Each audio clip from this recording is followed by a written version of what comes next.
चाहता हूँ, इस वक्त 200 से ज़्यादा कारकुन तहरीक इंसाफ के पाकिस्तान की मुख्तलिफ जेलों में कैद हैं। इन तमाम लोगों ने रिहाई की ऑफर्स मुस्तरद की हैं,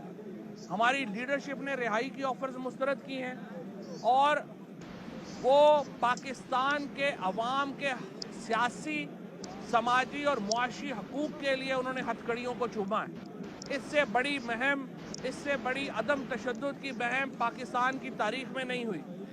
और ये तहरीक इंशाल्लाह बुलगीर होगी। तमाम अगर सुप्रीम कोर्ट के ऊपर दबाव को बढ़ाया गया या जारी रखा गया, अगर सुप्रीम कोर्ट के जजेस को ब्लैकमेल किया गया, अगर वकीलों के अंदर इस तरह से तोड़ फोड़ करके पैसे दे के उनको लैदा करने की कोशिश की गई, तो हम बुलगीर तहरीक के लिए भी तैयार हैं। पाकिस्तान का अगर आइन ना बचा तो पाकिस्तान में कुछ नहीं बचेगा। ये वाहिद एक ऐसा दस्तूर है जिसके ऊपर सबका कंसेंसस है और सुप्रीम कोर्ट से हम यही उम्मीद करते हैं कि वो पाकिस्तान के दस्तूर के साथ खड़ी होगी, पाकिस्तान के आइन के साथ खड़ी होगी, सियासी जमातों के कोई प्रेशर नहीं लेगी, हुकूमत का कोई प्रेशर नहीं लेगी और एक इंडिपेंडेंट फैसला करेगी। हमने जेल भरो तहरीक में किसी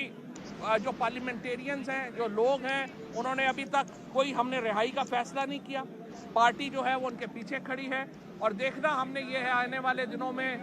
कि पूरे पाकिस्तान ने आज़ाद होना है या फिर पूरे पाकिस्तान ने जेल भरो तहरीक के लिए आगे बढ़ना है। ये दो ही ऑप्शंस हैं और इंशाल्लाह पाकिस्तान कामयाब होगा, दस्तूर कामयाब होगा और